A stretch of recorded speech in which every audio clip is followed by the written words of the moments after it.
Yollara düştüm ne hallarda, yorulmuşum akıllarda,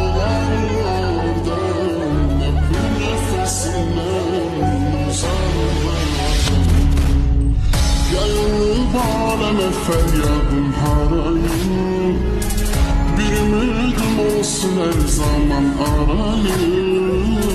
Okşayım telini saçını dağayım, öpüm şirin şirin yanarlardan.